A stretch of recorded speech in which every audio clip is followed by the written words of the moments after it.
Hello, and welcome to another episode of the Christian Reeve Podcast. Today's guest is an actor, director, producer, all the way from Florida in the United States. His name is Dennis Mallen. Welcome to the show, Dennis. How you doing? Thank you, Christian. Thanks for having me on. I appreciate it. I'm looking forward to a nice, robust conversation with you. And Manchester, England, huh? Beautiful out there. Yeah, I'm not actually originally from here. I actually moved here 2 years ago. So I'm from London, as is pretty much nice. Most of. See me. It's funny. Anytime you get someone online from the UK, not always, but it's always like, "Where are you from?" London. Oh, okay. Yeah. Well, it's like Florida. You know, I live in Central Florida, but the majority of people are from somewhere else. And when I first came down here, I've been down here 7 years, and I've got this Northeast, New York, New Jersey accent, and so I stick out. Yeah. I stick out anyway, and they're like, "So where are you from?" "New Jersey, New York." Yeah, we can tell. And it's funny because you never imagine Florida people having a Southern accent, but a lot of people have a Southern accent. And it's interesting. One of my buddies, he says he's a fourth generation Floridian. And we did a public service announcement. He's big into the agricultural. And there's like a local wine bar we go to, Monserg Wine Bar. It's the best little hangout joint down where I am. And it's so much fun. So we get together one night and I come in, I'm dressed, whatever, and I'm in a good mood. He goes, "So what's going on?" I go, "Man, just had a great dinner." He's like, "All right, what?" I go, "I grilled up a great steak, had a bottle of red, and now I'm here hanging out." He goes, "Well, you know where the steak came from, right?" I go, "Yeah, supermarket." Walked in, bought it. When I bought the bottle of red, he's like, no, let me educate you, son, on where it comes from. Yeah, within a matter of hours and a few other get-togethers, he schooled me. Long story short, the name of the commercial is "Surviving on 2%. Now, in the colonies over here, there's 2% of American farmers that are left. So 2% of American farmers feed 300 million people in this country. So it's a dying business industry. So we did this commercial, we did this public service announcement that I'm really, really happy with, and really just educating not only our youth, but people like me. Because I mean, I go to the supermarket, credit card, get a nice slab of beef, go home, cook it, drink a bottle of red, and rock and roll. You know, so it's really eye-opening. So you just never know what you're going to learn and what you're going to do. And via the business that we're in, I've had so many great experiences, Christian, where I've opened my eyes and I've learned so much in a short period of time, you know? Have you found sort of throughout the years that you've been approaching projects more with that in mind? Because I have to say, like, I've only just started acting like in 2019. And originally I was just like, take anything, right? But then as I began to start not only cultivating the brand with the podcast and everything I do online, I realized, oh no, like all of this is a brand, and anything you do or your name is attached to ultimately reflects on you. Even something which is not someone's fault. Like, let's say you do a movie or a TV show and the director is involved in some nefarious things or says some outlandish statements. Your name is then attached to that project, and then you're like, you kind of fall under criticism a little bit. You can try and distance yourself, but ultimately you're connected to that. But you're just part of it. But I just wondered, like, is that something you've always been conscious of, or is it just something as you got older that you're like more sort of fixated on, or like what's the deal there? I've always been conscious of brand, and kudos to you for identifying that so early in, because you know you're a business owner, so you represent Christian Reeve. That is your brand. I represent Dennis Mallen. If you look at my body of work, I like characters that are broken. I like characters that are really stretch characters. So it kind of puts me in an interesting, I'm not going to say predicament, but an interesting position, because I love what I do so much and I'm very busy doing what we do. I rarely say no. Because I've never been the type of guy, even as a child, I can't sit still. I can't sit home. So I do tell you, you get it. Me too. I I've done do. the same. Yeah. So, Yeah. I don't know. I've got a few years on you. There was no ADD back in the day.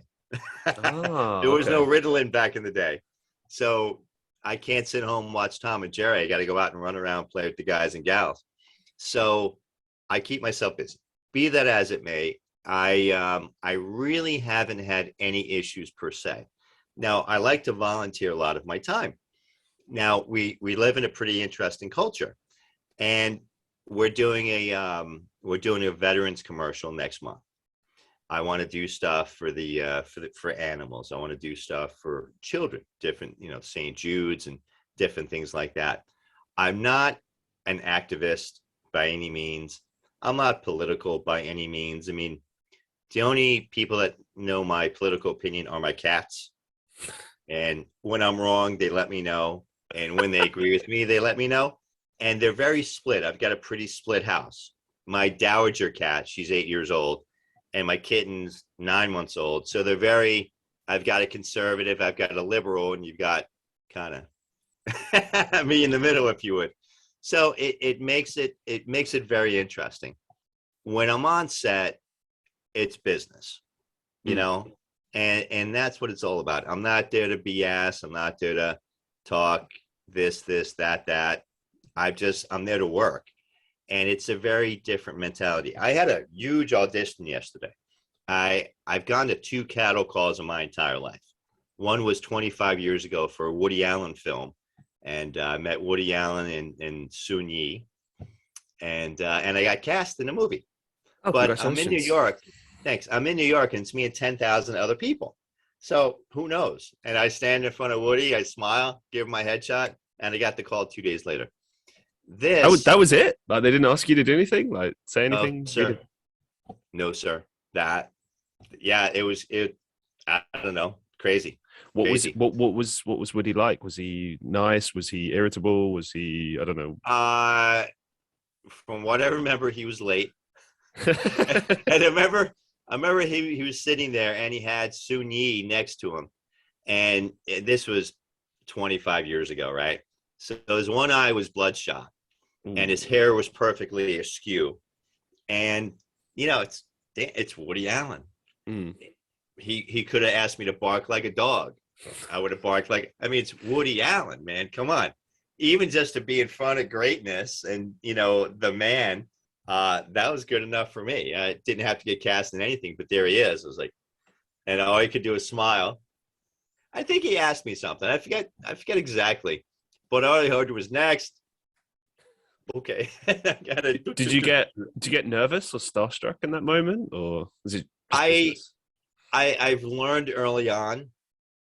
I've been on set early on at a young age with a lot of stars, a lot of A-listers.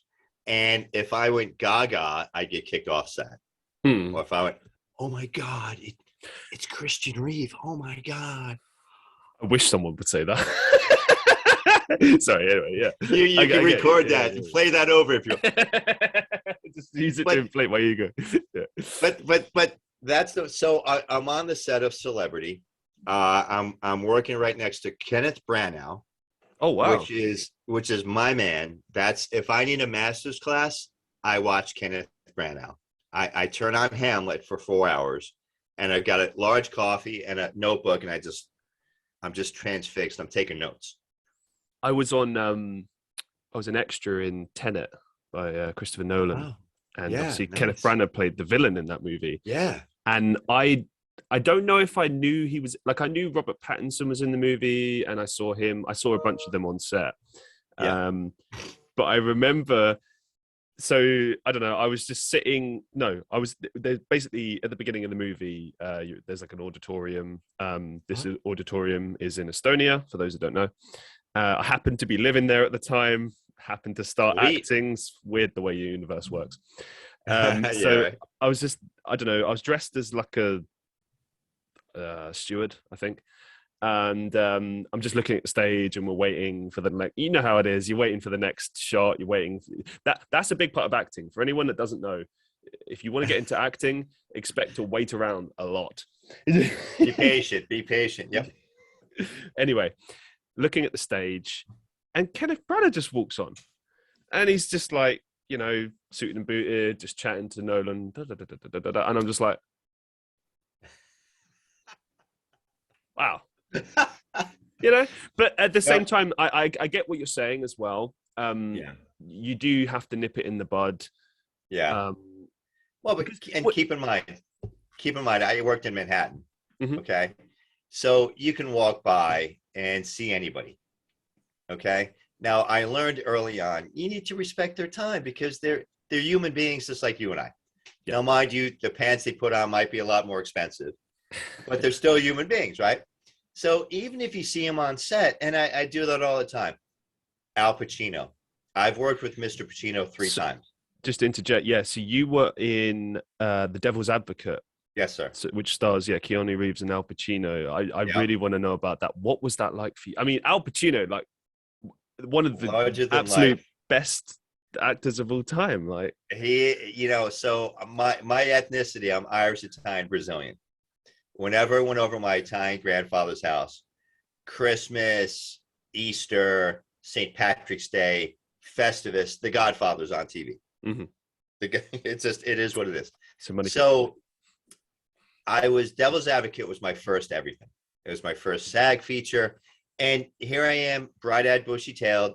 I'm a kid. I get picked out of the crowd to be an extra. Now, it's a big courtroom scene. And you know the whole dynamic. I've got Mr. Pacino sitting right behind me. I've got Keanu Reeves in front of me, Craig T. Nelson to my side.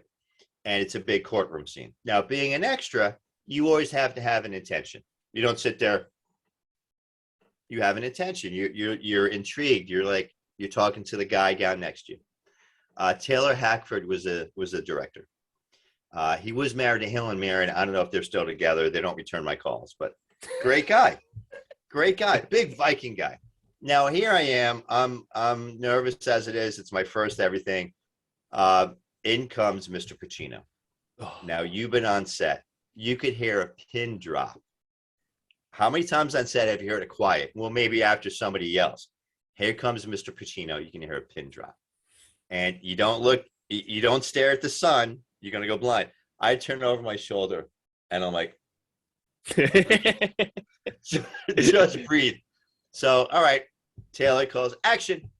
And they're doing their thing. He goes, cut, you and you out.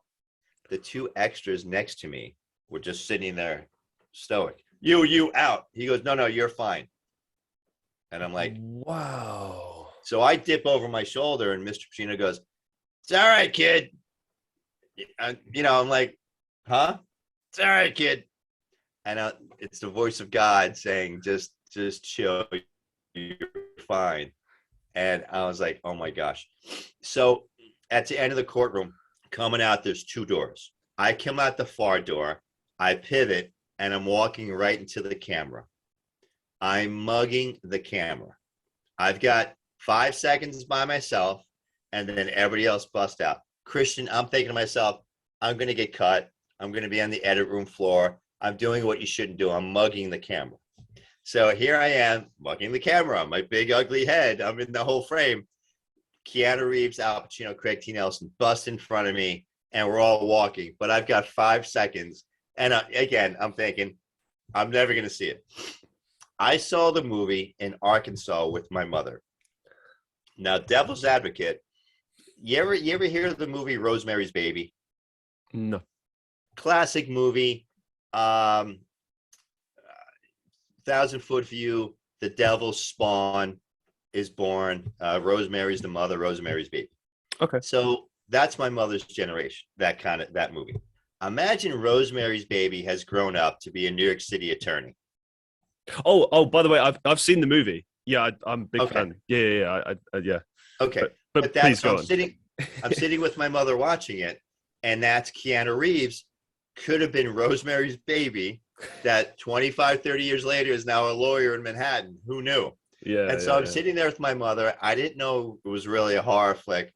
So she's going, ooh, ooh. And there I am, my big ugly head on this big, it was hysterical, man. The first time you see your big ugly mug on the big screen, you're like, this is cool. Nobody knows who you are, but this is pretty cool.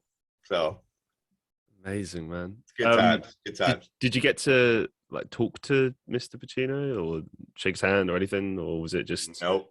Yeah, nope. Outside of that brief interaction, yeah. which I'm like, all right, kid. He knows I exist.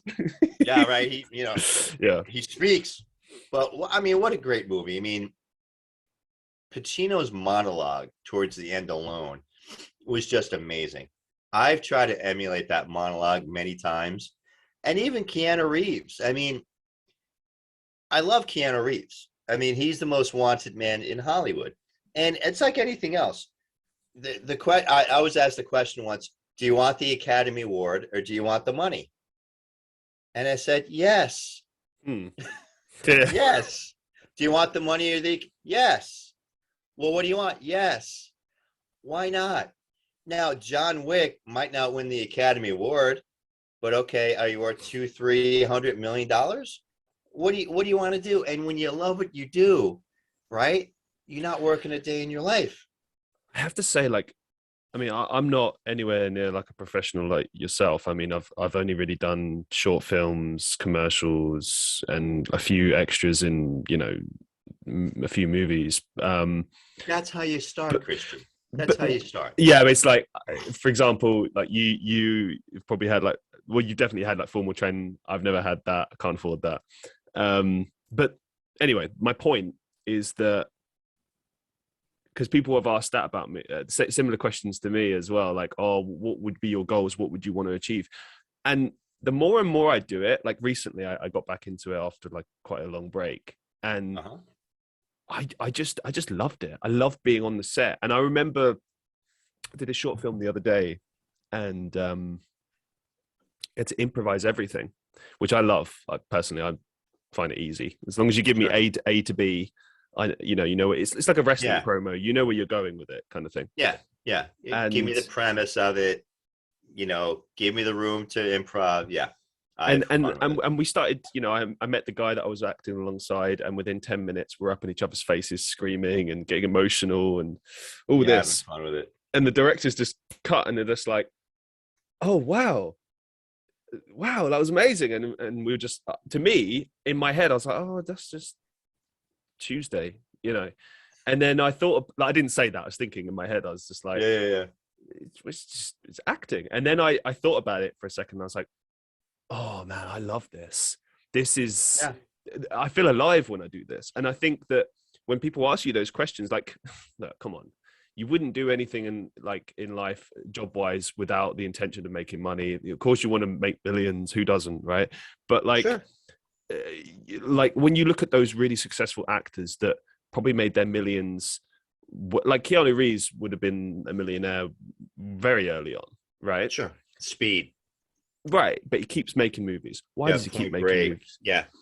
Why? What's the compulsion? It's because of the love of acting, of taking on a character. Like you said earlier that for you like to take characters that are broken and work with that. And that was actually a question that I wanted to ask you as well. Is like, when you're doing that, like, are you tapping into personal experiences with that, or is that just an area you're able to tap into easily? Because I can say for myself, when it comes to I like to play villains, really, like, flawed villains, or just general, pardon my language, assholes. I just base that on people I've met over the years, and etc.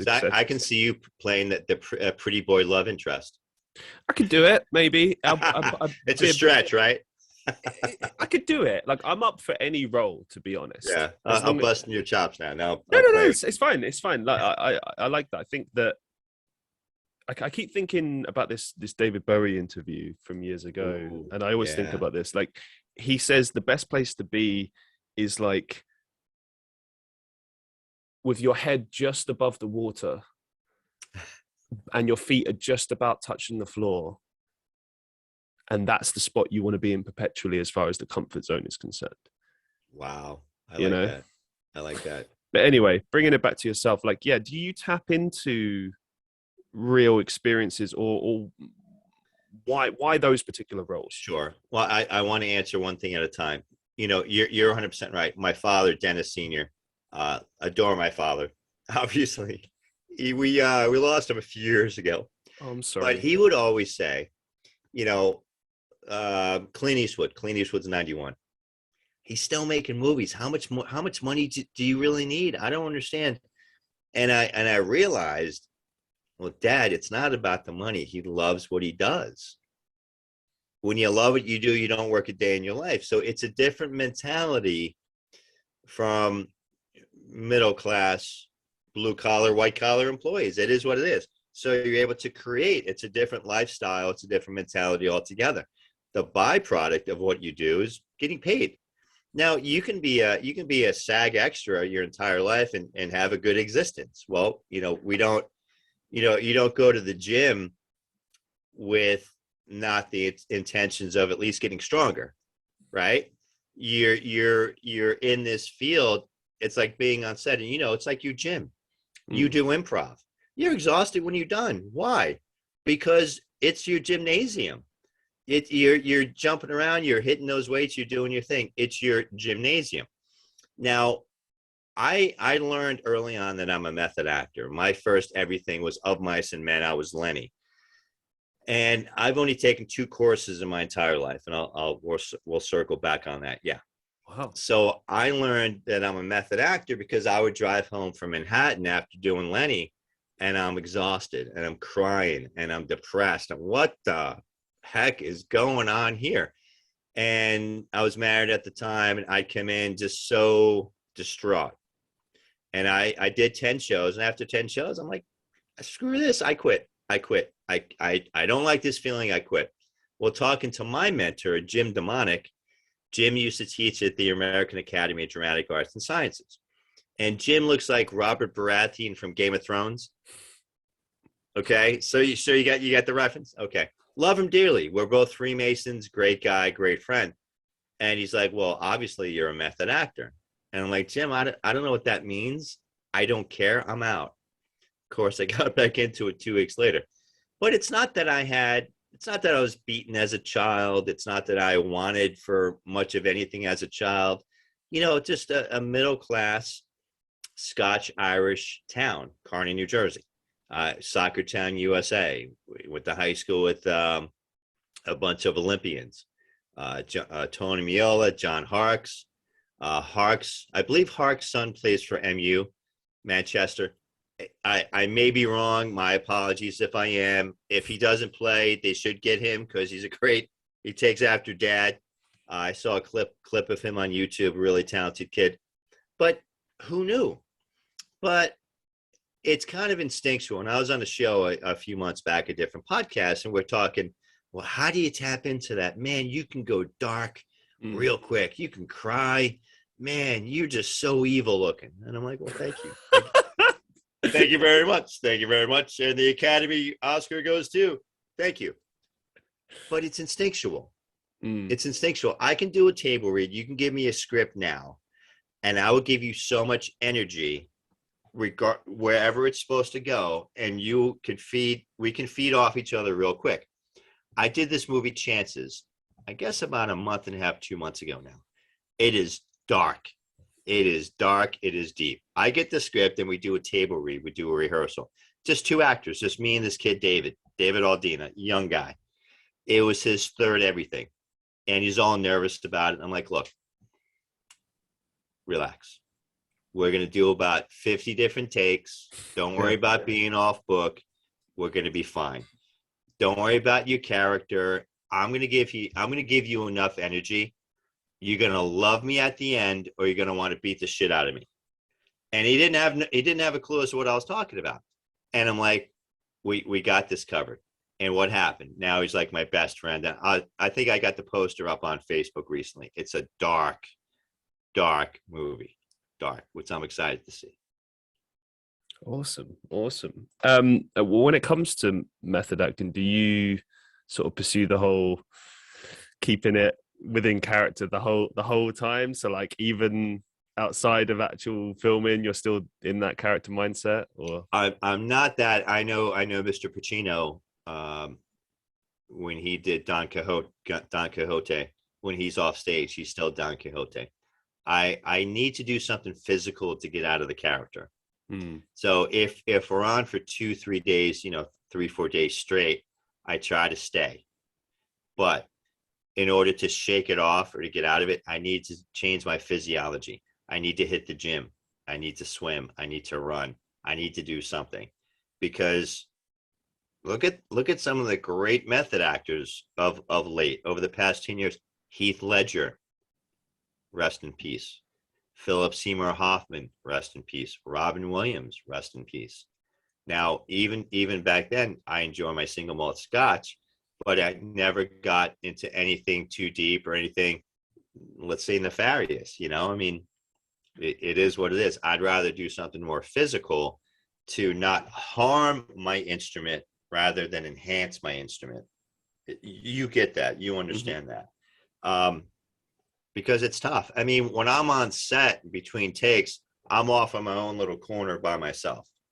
It's not that I'm unsociable. And I explain that, to the ensemble and the people I'm in the scene with. I'd rather be in my own little head, be in my own little space, so I can maintain. Or I just sit in my chair and close my eyes, and people think I'm napping. I'm not napping. I'm just staying in a state that when you're ready, I can give you that energy. I can give you what you need, because it is straining. And that's, I train a lot, to kind of be able to give the director what they want and keep that energy level high. Awesome. It makes sense to you. You're in the business. So that's, but it's not all that easy. I had an audition yesterday, and I read for 3 different characters, and, each of the sides took you on an emotional journey. So I'm thinking, okay, well, here's a married couple, and the guy obviously isn't paying attention to his wife. So here's a tear-jerker moment. So I'm going through it, and then I take a few beats, and then I go right for the heartstrings. Boom. And when you have the casting directors cry, when you make the casting directors well up in tears, and they're like, you just go, yes, yes. And afterwards, I went up to them and thanked them. And thank you. And I was like, and I walked out of there, 2 inches taller, like, and again, but it's not fake.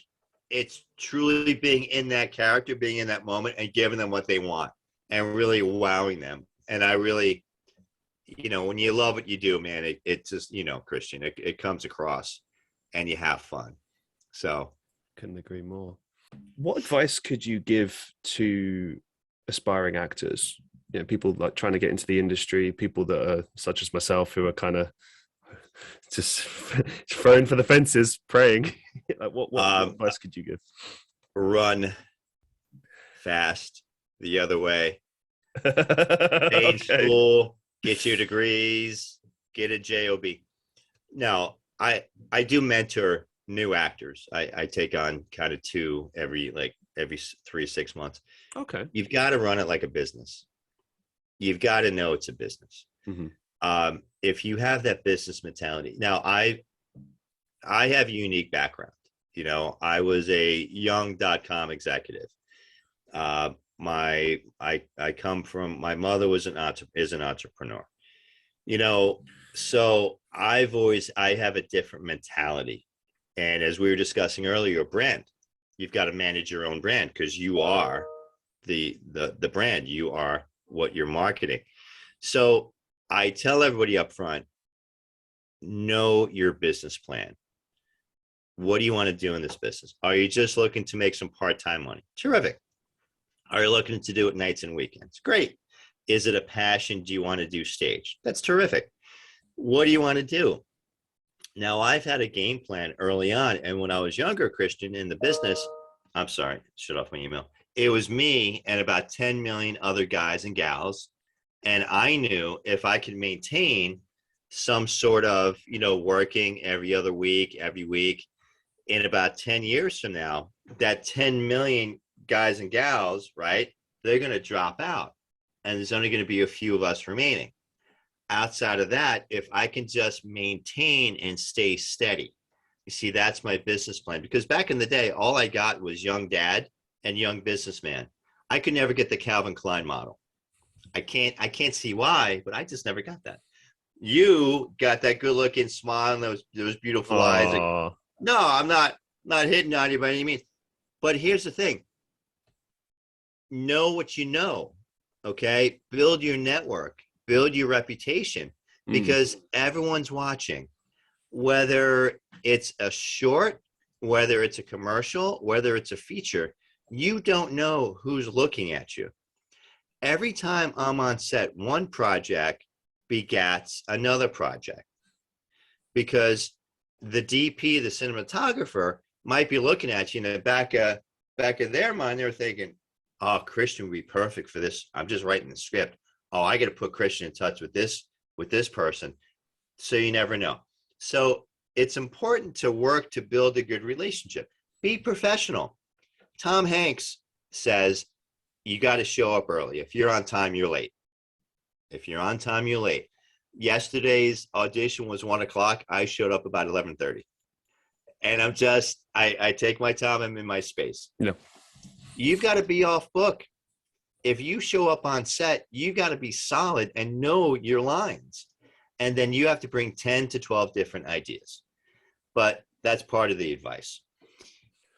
Being young and in the business, you've got to get in front of every camera, any camera, every chance you get. No job too big, no job too small. You're going to do some freebies. You're going to work, and do some overnight shoots. You got to pay your dues, but it's going towards something. I use the analogy, as I said a few minutes ago, it's like going to the gym.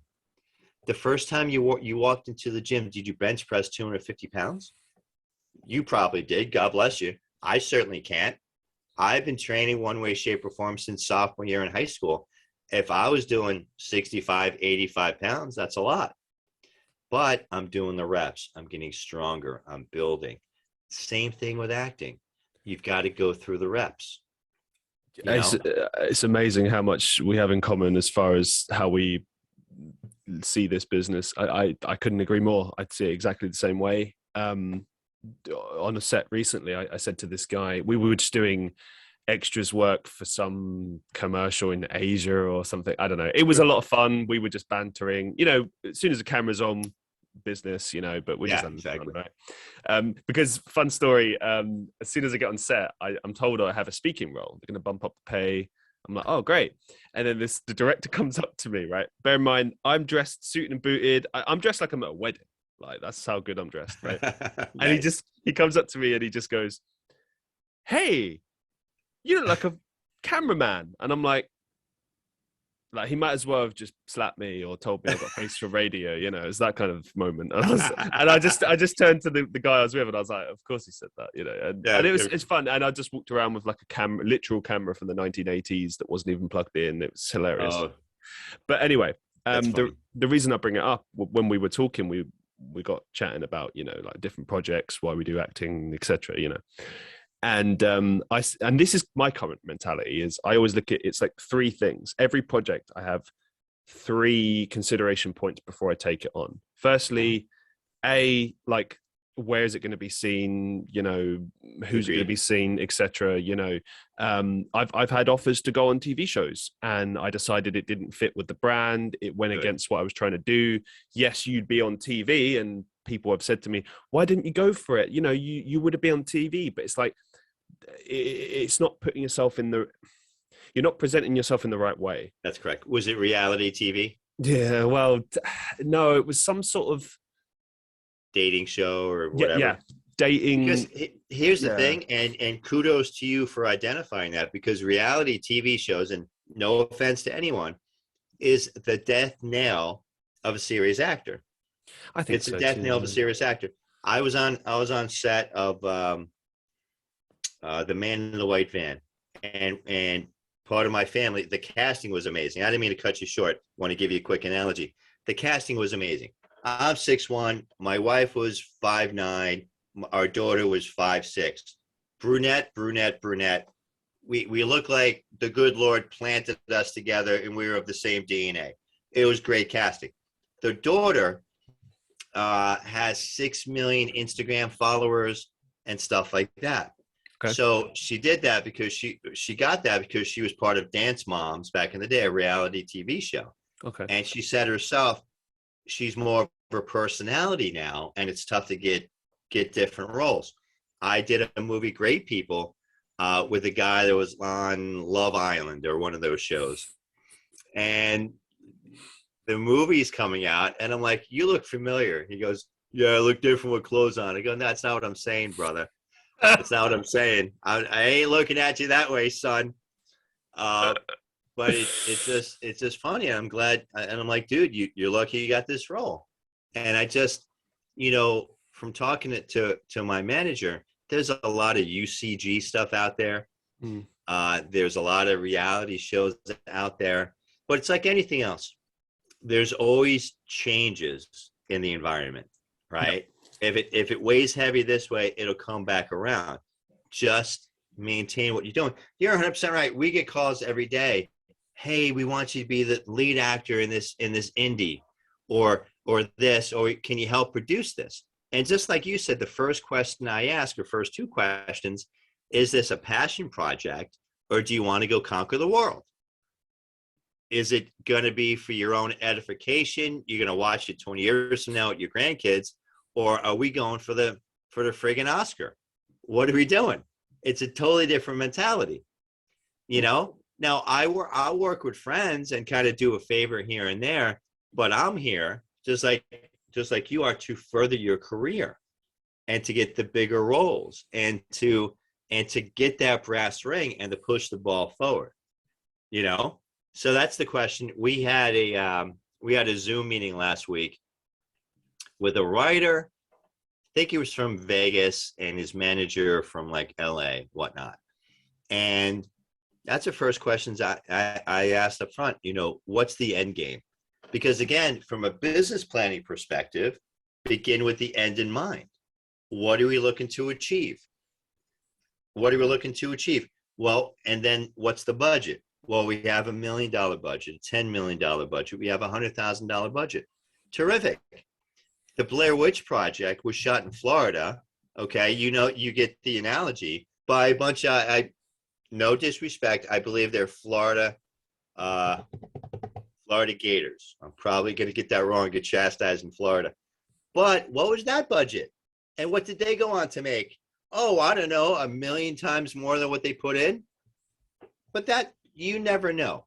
Lightning strikes in Hollywood once, maybe twice. I've got Unlawful Duties. It's a short that I did. I actually did it as a favor.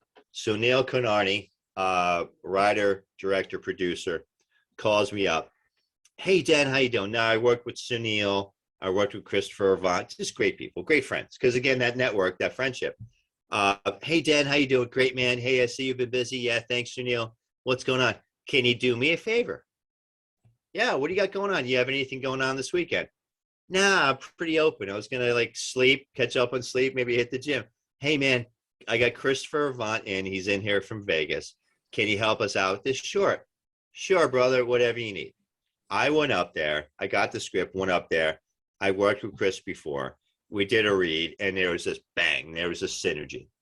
Well, we laid it down. Unlawful Duties has 1 million views on Amazon Prime. Congratulations. 1 million views. Thank you. Who knew? Killer Miller, my first Western. Now, last year at this time, I had bigger hair. I was like an 80s prom girl. If it was, my hair doesn't grow long, it grows high. And if I pulled it out, it'd be down about here, but it was just curly. It's on IMDb. I did Killer Miller. And RJ Hendricks, writer, producer, calls me up, and I did the audition for him. And I wasn't sure if it was 1890s or 2590s. I didn't know what era. But you like the timbre in my voice, and you like the scowl on my face, and you liked how you like my reel. So he goes to me, he goes, you know how to ride a horse, right? Yes, sir. Yes, I do. When are we shooting? When are we shoot? We're gonna shoot. We're gonna start principal shooting 6 months from now. I can go learn how to ride a horse. Yeah, yeah. I did that. Killer Miller has won 40 film festivals, and I garnered 3 Best Actors from it. Oh, congratulations. My point being, you never know. Mm. Daddy, we're back. Dramedy that I did down here 2 years ago now, we got picked up by 2 networks. So you just never know. So my advice to newbies, do everything. Throw enough stuff against the wall and see what fits. See what sticks. You never know. Would you say that you get the majority of your roles through building those connections, or do you still have to spend a lot of time auditioning and reaching out to people? It's a combination. Prior to working with Rebecca Mahan, my manager, people would ask me, like, oh my gosh, Dennis, you're so busy. What's the secret? Well, 70% of my roles came through me and my networking and my putting my name out there, and my auditioning and my building relationships. So yeah, I had, outside of that cattle call yesterday, I had 5 auditions. So now I don't track the auditions, Christian. I just track the wins. You know what I mean? I don't track, how many reps I've done. Okay. I just track, my personal gain. All right. My bench press has gone up from this to that in 2-3 months. Great. I don't count how many reps and how much pain I've gone through. I count the wins. So it keeps my mind focused on the success. Now, could it be 100 auditions to 1 win? I don't know, but it's part of the process. It's part of the process. And that's what I focus on. Right now, today's February 28th, we are at 130% of our yearly goal. Now, that's from voiceovers, that's from doing podcasts, national commercials, that's from being in features. We're crushing our yearly goal. So again, back to be a business person and have your business plan. What are you going to focus on? See, you can wake up today and you can decide it's going to be a great day. It's going to be a poor day. You can decide. You can decide if you're going to lose this day and it's going to slip away and you're going to putz around and do nothing, or you've got a purpose and things you're going to do to move the ball forward. Because there's only 2 things you can really manage in your life. What are they? Your attitude and your work ethic. Think about it. Everything else around you, man, is noise. We all have noise in our life. How do you choose to deal and put up with that noise? That's the differential. That's a differentiator between you and somebody else, you being successful and the other person being not successful. And I'll never get on a podcast or anything and say, look at me, I'm an enlightened being. No, I'm a work in progress. I'm an everyday work in progress, man. And that's what keeps me focused, keeps me humble, keeps my head down, and lets me grind. And that's, working with Rebecca. I've always said I had a manager and stuff like that prior to her. And I said, look, if you can work half as hard as I can for myself, we're going to make a ton of money. We're going to have a lot of fun. She's working. She's giving me a run for my money. And I'm loving it. I'm loving it, man. I'm just so happy and so blessed right now. It's amazing. It's fun. What's the best acting advice you've ever received from another actor or, producer, director, etc.? Be sincere. Be yourself. Show the director something. When I first came down here, I did Beauty is Skin Deep. Joe Davison was our director. Jennifer Phillips, writer. I met Jennifer at an audition. And she sends me a text message like 6 months later. Hey, I got a role for you. I want to book you. I didn't even know who it was that was sending me this text message. Could have been Scorsese, Tarantino, Jennifer Phillips. I don't know. So when you read that text message, you've got 2 decisions to make quickly. I'm sorry, who are you? Or, hey, thank you so much. I'm looking forward to it. Hey, thank you so much. I'm looking forward to it. And then thinking, who is that? And So I'm on also set. say, oh, can you send me the details via email? This is my email. Then you get their name. Just Yeah, well, that was, yeah. You're 100% at first addressing up front. Thank you so much. Love and kisses. I appreciate you. Rah, rah, rah. And then, oh, by the way, here's my email address. Yeah. And then you read, it's like, oh, yeah. And she knows that story, so I'm not talking out of school. I'm on set, and I'm doing kind of an intimate scene, and I'm in a tuxedo, and I'm a divorcee. I'm a lawyer. I'm a real prick. I can play those characters pretty well. So I'm in my tuxedo, I'm in my black tie, and I'm adjusting myself and looking at my watch, and we're late for my part. So my new wife at the time, I forget her name. It'll come to me. My apologies. She comes to me, touches me, and I turn around and I'm barking at her. And I'm just yelling. I'm just being totally acerbic. I'm barking at her. I'm barking at my stepkids. Bah, bah, bah, bah, bah. Joe comes up to me, and Joe looks at me and he goes, Dan, you look great. Your voice, man, you're booming. You have such presence. You're just, you shine on the screen. And I'm looking at him. He goes, try to do the scene a little more intimately. Okay. And I looked at him for 5 seconds. And I got it. And it went snap. So instead of being all like, we're late, what do you? She touches me. I turn around. I grab her hands. I look at her. And it went so intimate, you know? Instead of being that guy, I was that guy. Changed the scene dramatically. And we did, I don't know, about a dozen takes or so. We got done, and the PA is coming up to us and asking us how long we're married for. Well, you guys are obviously a couple. How long have you been married for? No, we just met each other 6 hours ago. Yeah. So, in talking to Joe afterwards and talking to Jennifer after that, they're like, well, you know, obviously you've got such a great instrument. Try to do things a lot more intimately. And outside of that, I've received great, you know, feedback, you know, throughout the years and stuff like that. But you just never know. And it was such a great scene. And you need to go big first and foremost, because if I didn't show Joe that dimension and that range and that timbre, he wouldn't have known where to take me, you know? So he took me down, and I was able to interpret exactly what he meant.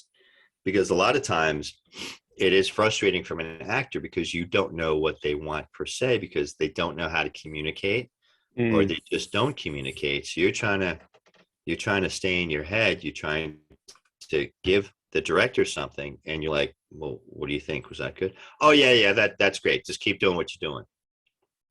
All right, cool. You know, and you never know how things are going to happen. I did a student film at Full Sail College. Oh, wow. Cool. Okay. And I had to cry, and I had to cry, and I had to cry. And like I said, check out some of my work. I can go there. My eyes are red. I'm snotty. I'm just wham. So we did 20 takes.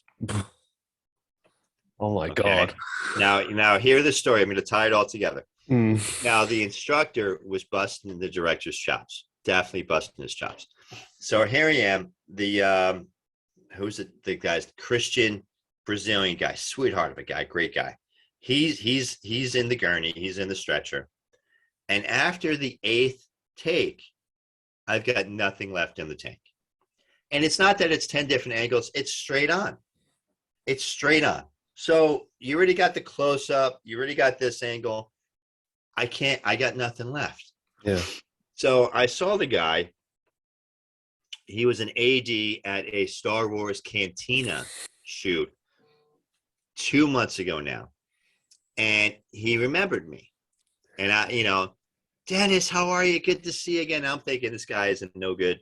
You know, he tried to kill me 2 years prior. And he's like, Dennis, hey, how are you? Hey, I knew you were coming. Look, we're going to do this with you. You're going to be spotlighted. We got the upgrade, la, la, la, la, la. And I'm like, hey man, thanks. How's school going? What's going on? Hey, we're kind of in between things, but great, great, great. Thank you so much for coming out, Dennis. You're such a great actor. You're such a great guy, ... Where I'm thinking, good son of a, keep your shit together, because you never know when it's going to come around. So I'm basically, I'm highlighted in the Star Wars Cantina shoot. So you never know. It might be a little arduous on your journey, but people remember and people come around, and you never know who you're going to see tomorrow. So keep your shit together. Keep it together.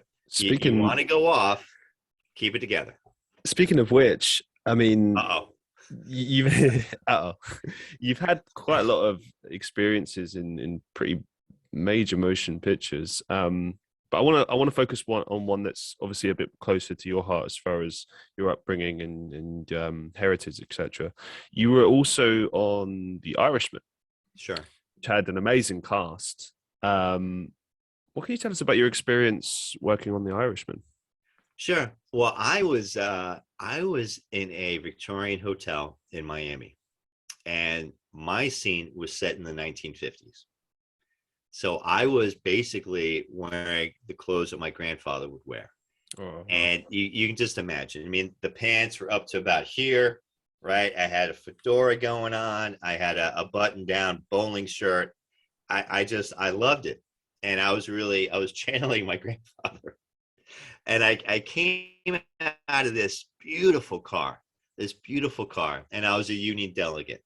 So my car pulls up, and I don't know if it was a 56 or a 64. It was such a gorgeous car. And I'm getting out of it, and I put my hat on, I'm looking around, taking my presents, and I'm walking into this hotel. And whenever you're on set, 2 days, 2 weeks, 2 months, you always build an affinity with the cast. Yeah. You always build friends. Now, I wasn't on set with the principals, okay? But you build relationships. And, we had a few curmudgeons, that no one's ever going to work with again. But hey, you never know. Yeah, I mean, things happen. Things happen. But it was such a great experience. You're working with a top-notch casting. You're working with top-notch costuming and everything like that. They basically, I went down for a haircut and for wardrobe, and they buzzed me up. They gave me a 50s style haircut.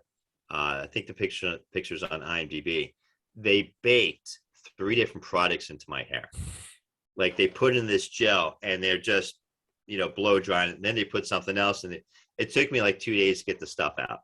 Oh, wow. It was hysterical. I looked like Johnny Marr, Johnny Rotten from the Sex Pistols. I pulled it all up. It was standing up at this high. Just like, it was hysterical. I drove home that way, and, but it's so much fun. 3.5 hour movie. You get to work with the principal. When you say principals, do you mean like the main actors, the main cast? Is that what you mean? Yes. Okay. So Pacino, De Niro, Pesci. So you didn't actually get to see them doing their thing? Not with our scene. Nope. And I honestly didn't watch the movie. Oh, okay. 3.5 hour movie. I met the author of the book. It's based on the book, I Hear You Paint Houses. So I read the book. Great book.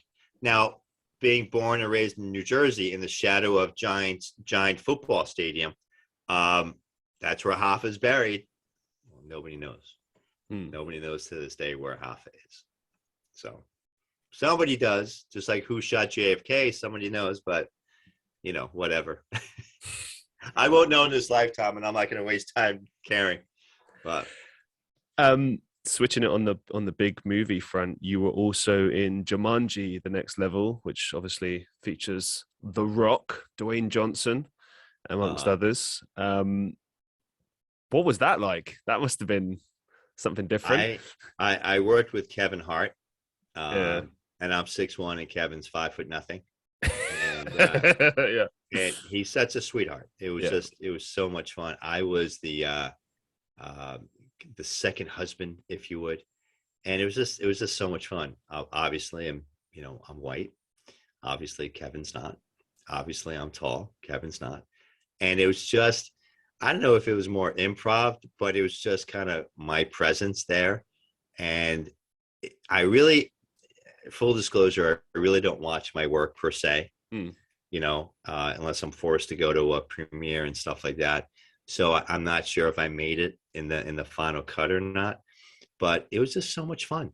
Yeah. It's just, and if you respect people, they respect you. If you're a prick, then they're going to avoid you. So Kevin's like a humble guy, like no ego or anything like that. I don't know if he's a humble guy or an ego guy, but he was just fun. Yeah. He was just fun. He comes on set. He gives me one of these. Okay, yeah. I'm like, bless him. Mr. Hart, Dennis Mallen, damn glad to meet you. Yeah. I suppose he has to meet like 100 people a day, so maybe he's just like frazzled. Yeah. Yeah, I get it. It's just fun.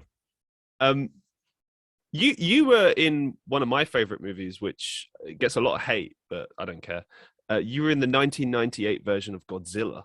Sure. Which most people like to laugh at, and I understand why. But one key thing I remember about that movie is just lots of rain. And I don't know if that's artificial or if, I don't know, just bad conditions. What was your experience working on that? Were you close to getting hypothermia? I don't know. What was it like working on Godzilla? No, it wasn't that bad at all. It was done during the summer, and it was basically my scenes are on Wall Street. And, Matthew Broderick, Hank Azaria, the great Hank Azaria, the great Matthew Broderick. So I was picked out of the crowd. Okay. I have a knack, and, it's definitely a blessing. I got picked out of the crowd. So I'm standing in the iconic scene where the mayor is addressing the crowd. Okay. And I thought I was just a stand-in. Where here I am, you've got the George Washington statue, and I'm right here. Now, I'm figuring I'm a stand-in just for the angles. So here's the camera angle. It's on. It's like this way. It's not straight on. So I've got all this room to play. Now, note to self and note to everybody else: always know where the camera is. Yes. Always know your angles. Because, am I out of frame over here, or am I right here in frame? Okay. So I had this camera angle, and I quickly made my own intention. I'm not security. I'm a councilman. And what do good council people do? Aldermen, whatever. Right? I'm blowing kisses to my constituents. I'm waving to my constituents. I'm playing this up. I've got all this room to play. Now, whether the director is going to keep me in or not, I'm playing it up. I'm showing the director something. Well, here comes the principal, the mayor, and God forgive me, I forget his name. So they kept me in, and I kept the same angle. So the guy's cracking jokes, he's cracking wise, and I'm doing my thing, and I'm laughing at his joke. And I'm waving to my constituents. I'm blowing kisses, and what do you hear? Boom. Boom. You remember the scene? Godzilla's coming up Wall Street. Boom. Cars are bouncing. That was hydraulics. Boom, boom. Oh, wow. And then it's like, all right, okay, second action, run up the stairs. Well, I'm right behind the mayor, and we're running up the stairs, and here comes Godzilla. Look back. So it was just so much fun. Here's the thing. I haven't acted in England yet. Mm-hmm. I'm sure there's a big pool of people. I'm sure it's a big community, but it's also a small community because everybody knows everybody. In New York, as large as it is, everybody knows everybody. Florida, Atlanta is even smaller, and everybody knows everybody. So when you're on set, you've got to be professional, but you're going to build relationships. Yeah. When I first came down here, now got my New York relationships, got my New York agents, et cetera, et cetera. When I'm down here, I'm like, all right, I need to rebuild, or at least I need to expand. So I did some stuff for Disney, and I'm like, okay, really isn't what I want to do in life. No offense, but I'm going to be a Disney extra. And I learned from people, and I asked the right questions. And I didn't say, well, I'm 25 years in the business. I was just cool about it. And I'm like, well, who's a good agent down here? Who do you recommend? And I just got networked, and I just built my network big time really quick. And I was able to replicate what I've done in the New York in a bigger market, in a smaller market. And I've just grown exponentially, and I've been able to keep busy through the dark days, through the COVID times. And no, I just, we've got a lot of great stuff on the horizon, and it's just, we're really in a good place right now. Why did you actually move from New York to Florida? Also, it's quite a big move, state by state. Obviously, as you mentioned, there are different networks in everywhere that you go, but obviously that's a big step. Why the move? Well, I always came down to Florida on vacation. I've got family on the East Coast, and I always went to vacation on the West Coast. So I was down here 3-4 times a year anyway. You can act anywhere. You want me back in New York, it's a 2.5-hour flight. You want me in LA, it's a 5-hour flight, 6-hour flight. So it really doesn't matter where you live per se. Okay. I've always wanted Florida. I'm tired of the snow. I'm burned out of the snow. I was looking for a change. I was at a point in my life where it really doesn't matter where I live per se. It doesn't matter. I'm going to keep busy. I'm going to keep the same work ethic and go anywhere. I mean, if I went to, Wichita, Kansas, I'd still be networking, still be working, still be doing my thing, but it snows in Wichita. So, and I came down here. I've got family down here, and I kind of wanted to foster and rebuild a relationship, and so from a personal and a professional perspective, it was a time to make a move. And it's 7 years later, and I'm still having fun. I've been to New York, prior to the pandemic. I've been to LA working prior to the pandemic. I actually was booked for 2 big jobs in LA right before everything hit the fan. Right before COVID hit the fan. Woo! Yeah. That's what it is, isn't it? Yeah. Moving it forward, one thing I didn't ask you earlier, which I'd like to ask you about now, is as you mentioned earlier, you used to be like a tech CEO. You're involved in business and stuff. Now, obviously, it's very clear that you got into acting because you're passionate. This is what you want to do, etc. But it wasn't your first thing that you did. You were pursuing business. You were successful at it. I've got 2 questions for you here. So, like, one, why make the switch? I mean, you were a CEO, and I've looked into the other stuff that you did, and you did as late as 2017, I believe. So you've kept that going. You've kept hustling, being an entrepreneur. Because I mean, to be fair, once a businessman, always a businessman. I think it's just a mindset. Yeah, true. But yeah, one, why the switch, the dramatic switch, and 2, like, how exactly did you get into acting? Like, where did it begin for you? Sure. Well, back in the day, before my birth and before my parents were married, my mother used to sing at Carnegie Hall. So my mother was in one aspect of the business, and I wanted to get into it when I was 14, 15, 16 years old.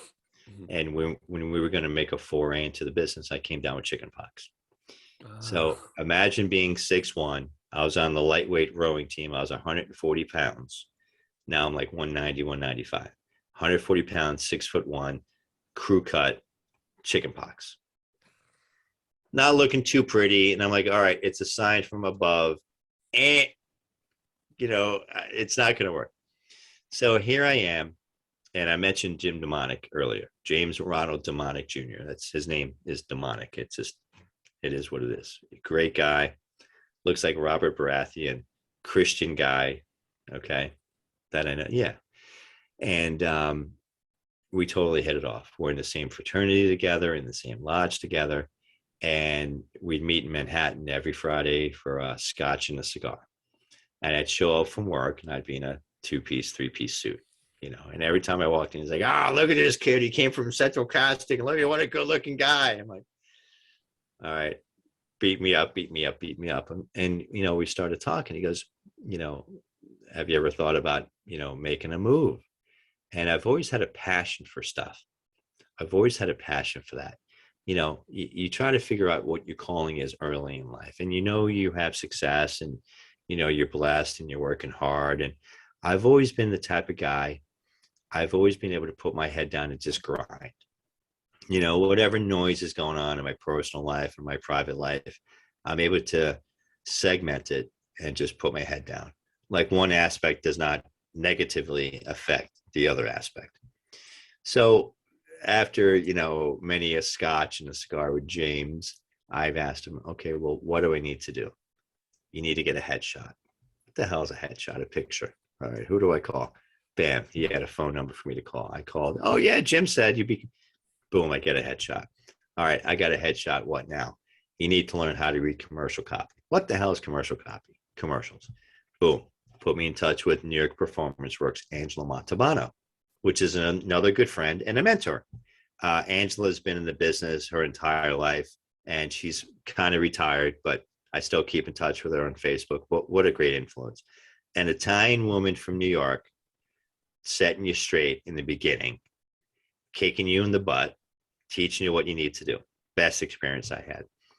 So I get all that stuff done, and then I just slowly start. I did Of Mice and Men, as I said earlier. My first audition, China Airlines.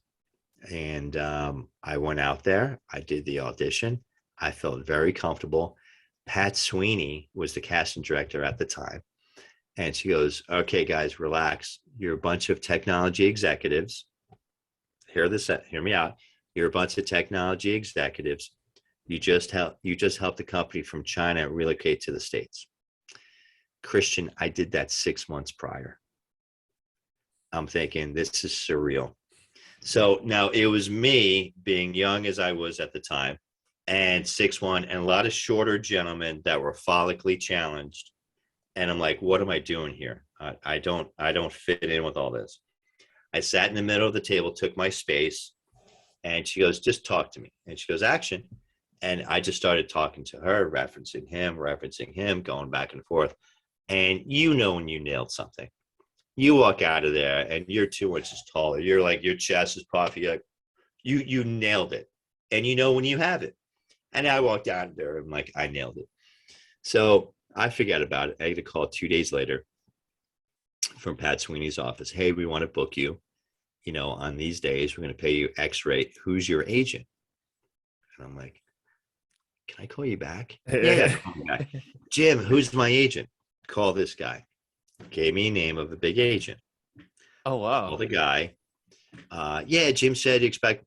And I gave him my information. And he goes, what do they offer? No. We're going to get you double that. Yes, sir. Thank you, sir. And literally, I showed up on set. I was off book, makeup, wardrobe, the whole nine. I'm the principal. And now, mind you, it's my second experience. It's my first commercial audition that I booked, my first audition, but my second experience acting altogether. So we laid down the first take, and the director goes, cut, back to one.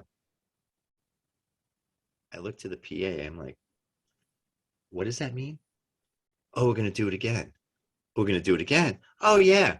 We're going to do 10 takes from this angle, another 10 from that. I'm like, so if I screw up, and I'm thinking, Christian, I can do. Oh my, this I can do. Stage, your pants fall down, you better keep going. Stage, you got something hanging out of your nose, you better keep moving. Here, I can screw up, and we can do it again. And I'm like, well, this is going to be fun. I'll add to this as well. Sometimes certain directors I've worked with, sometimes I'm the one begging them to do more takes because they're like, yeah, no, I'm happy with that. And I'm like, no, I'm not happy with that. I want to go again. Like, I want to get the take. Like, yeah. You're 100% right. I joke at times.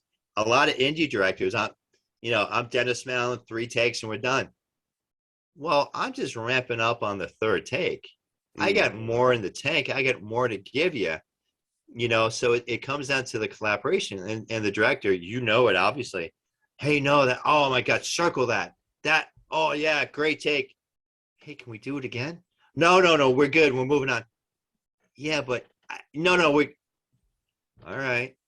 So Yeah. I kind of, It's like you know, I had a take in that short film that I told you about earlier, and I felt like I think it was about 5 minutes in total, and the beginning dialogue. Bear in mind the whole thing's improvised. that's So awesome.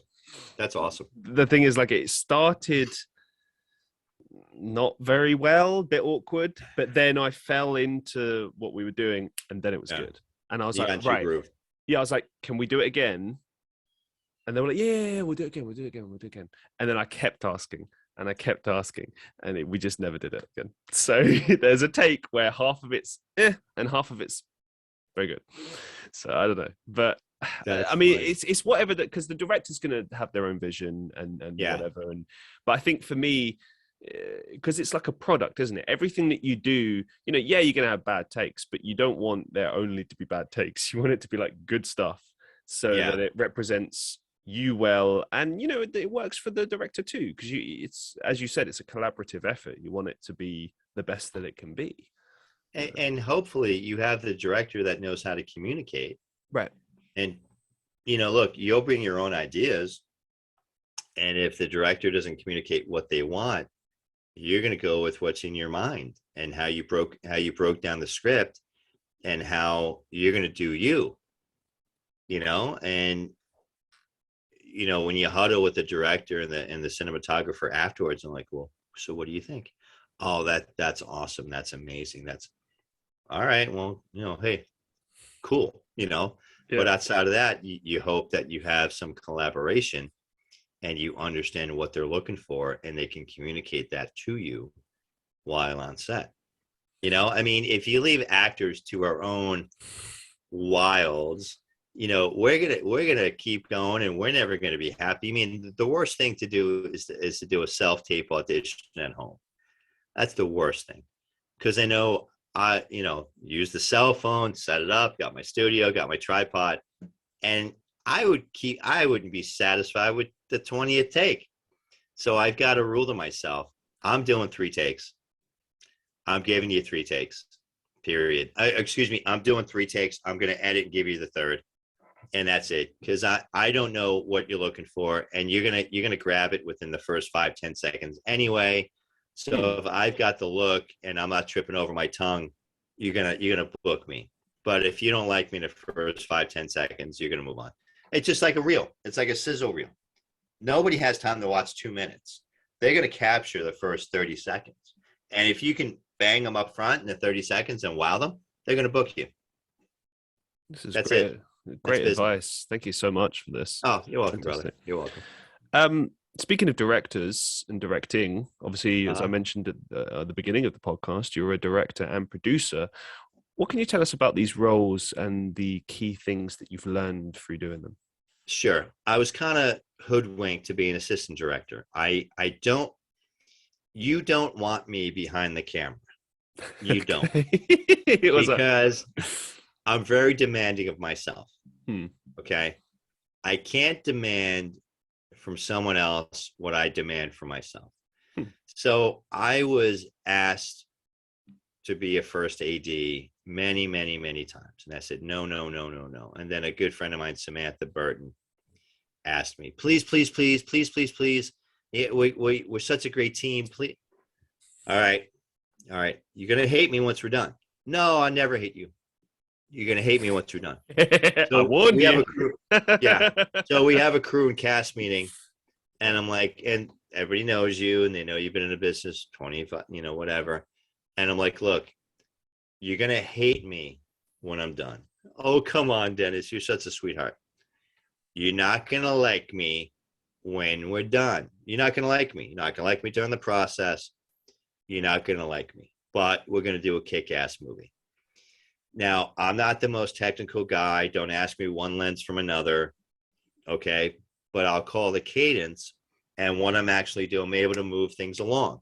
Time is money. Move it along. Don't BS around a lot. I'm able to work with the actors.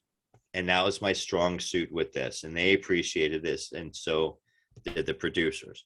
I'm able to block the scenes and help the actors with their decisions and how we're doing the scenes. Samantha, very technical, working with the cinematographer, angles and stuff like that. So I'm dialoguing with the actors. I'm blocking the scene with the actors as she's doing the technical piece. It was good. It was really good. And I was really happy. Of course, no one has spoken to me since. I'm being facetious. You know, we walked away, hug, kiss, kiss. But I told everybody, go, look, you're not going to like me when I'm done. Producing is a whole different aspect because I wear my corporate hat as a producer. Let's say you write a script, right? So I corporatize it, okay? You wrote the script, it's your company, it's your vision. So you came up with the next new widget. What's a widget? It doesn't matter. But you have your vision to where you want to achieve and where you want to take your widget. You hire me as your CEO, as your producer to achieve your vision. I hire the cinematographer, my VP of technology. I hire the casting director, my VP of sales. I corporatize it because I can understand it and people can understand it. And that's how I do it. And I'm a proactive communicator. I expect. And that's why people like working with me from a producing perspective, because even the director, I'm available to you 24/7. If there's a spark of something that could go up in a big flame, call me with the spark. Don't call me when something's already a big blaze, because then it's too late. And oh, by the way, you're fired. Okay. Call me when there's a spark. We'll deal with it. We'll communicate. We'll figure it out. And for some reason, I'm calm, cool, and collective under stress. I breathe. I talk slower and deep. And I can figure things out. I don't get all emotional. Oh my God, the sky's falling. I can keep it together. And that, that's why I enjoy producing. I really do. I can put together the dream team. I can get the job done. I expect everyone to communicate with me. If there's something wrong with craft services, don't bother me with the minutia, but I want to know everything that's going on. I'm not a drama queen. I don't expect drama in my sets, but I expect if there's an issue that we're going to communicate it, we're going to solve it right then and there. Every evening, I do a conference call with the executive team, director, unit production manager, cinematographer. Okay, what went right? What went wrong? What are we doing tomorrow? What do we need to change? What are we doing? So I foster and I push communication. Thank you for sharing that. I appreciate it. You're welcome. You're welcome. Speaking of being on sets, what's the most kind of unprofessional thing you've witnessed on a set? Now, I'm sure you've seen a lot of things. Obviously, you sort of mentioned earlier that you've seen some things, but like just in general, like what? Next question. Oh, okay. No, I mean, so you've got human nature, right? You've got beautiful men, beautiful women.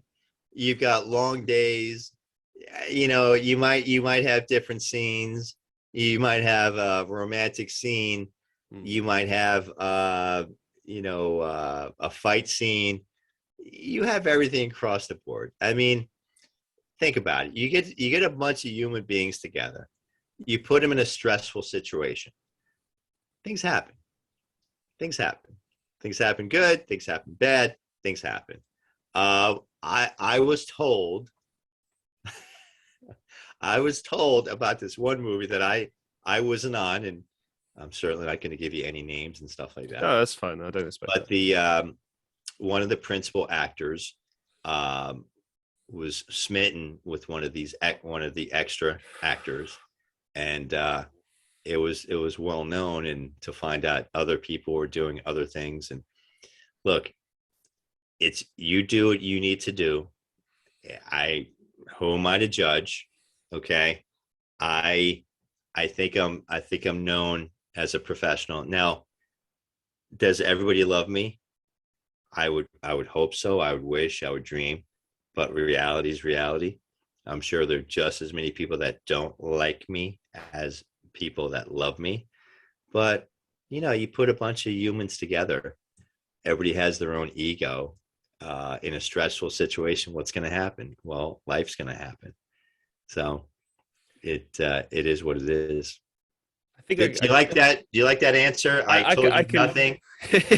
No, I can see where you're going with it. And it makes me beg another question, actually. What's your kind of thoughts on romances occurring on set? Because it's quite a common thing. Like, for example, the Spider-Man movies are really big at the moment, and I believe every single with every single different cast, the two main actors hooked up during the process, which it logically makes sense. You spend enough time working with someone, particularly in an intimate fashion, and you're supposed to be playing an on-screen romance.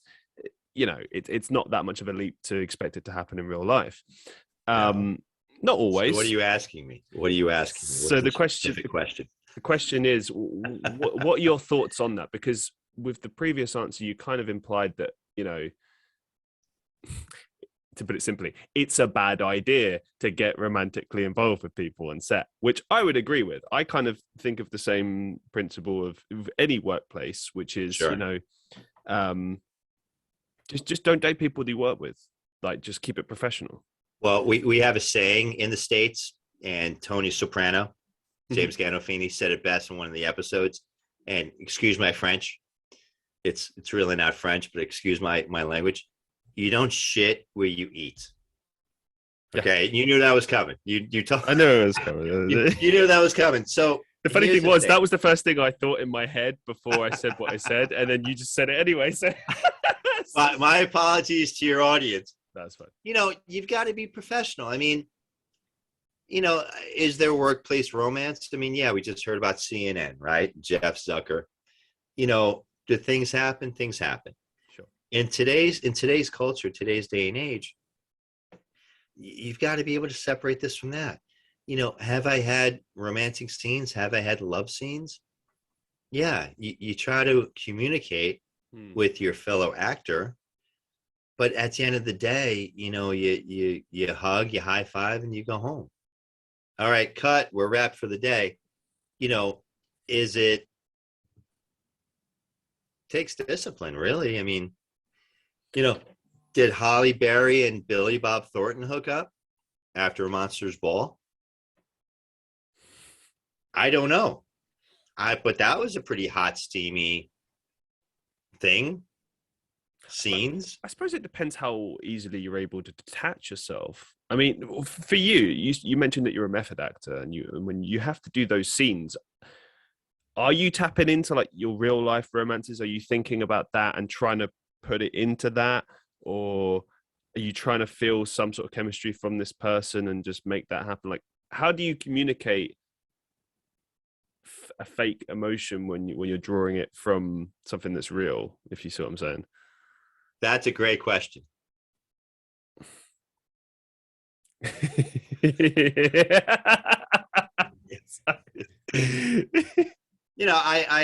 had a rape scene with this actress, and we discussed it prior to. We held it with the director. We discussed it. What angles are you going to take? What are you expecting to see? What do you expect to see? Okay, and then you talk to the fellow actor.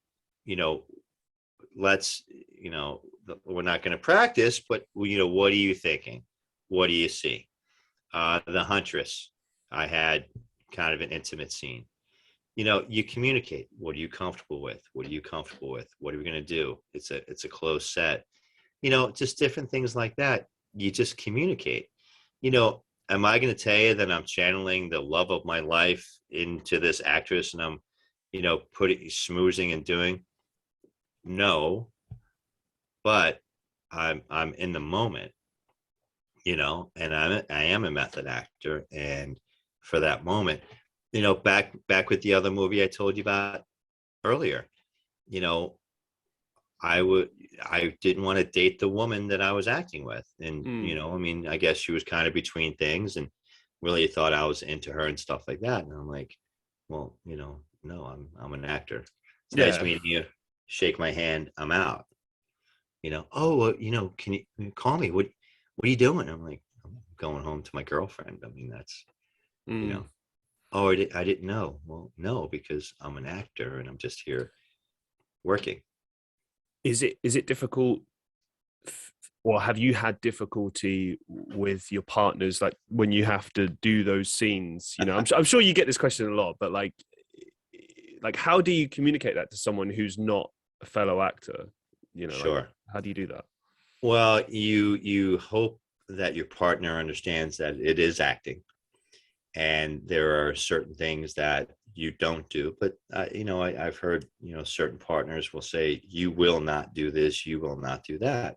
All right. Well, that kind of limits what you can and can't do. Mm. Kind of limits your roles and stuff like that.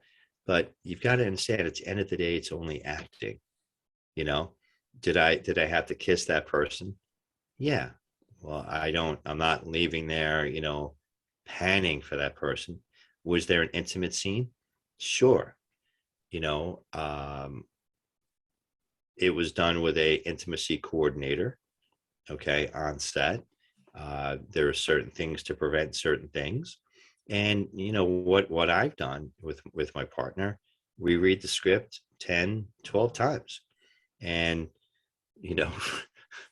for this one scene, she actually helped me kind of wax and make sure there wasn't different hair sticking out of different places that really wouldn't look all that good on camera.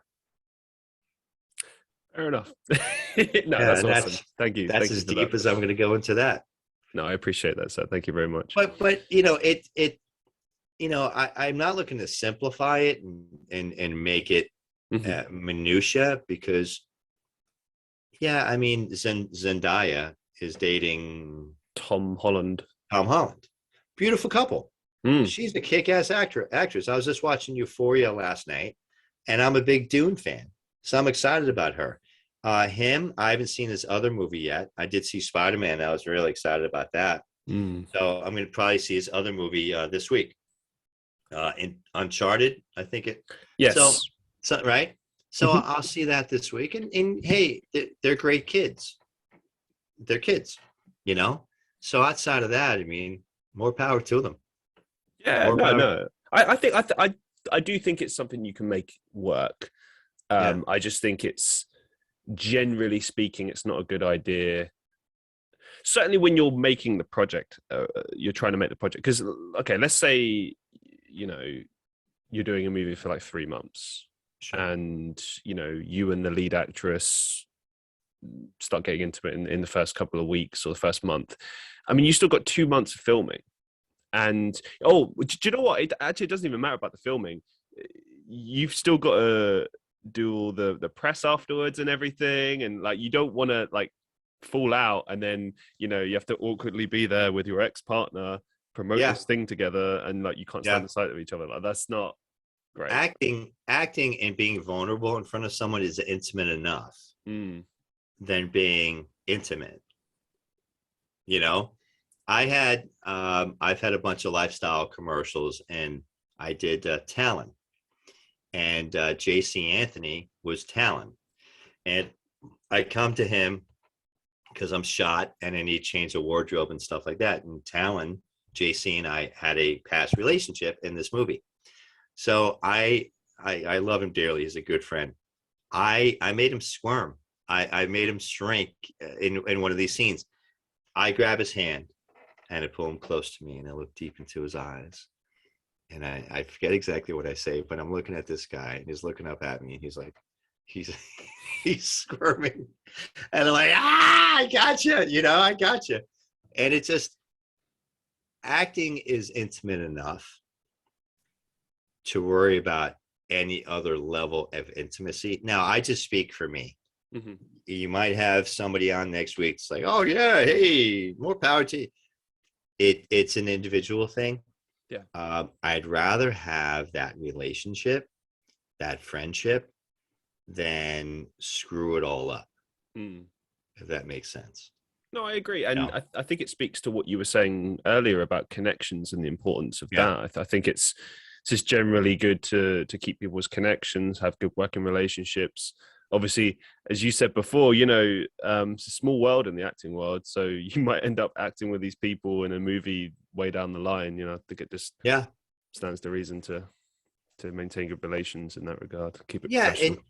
And as I said earlier too, one project begets another project, so you don't want someone out there talking and thinking negatively of you. There's enough of that out there as it is. You don't want someone in your industry.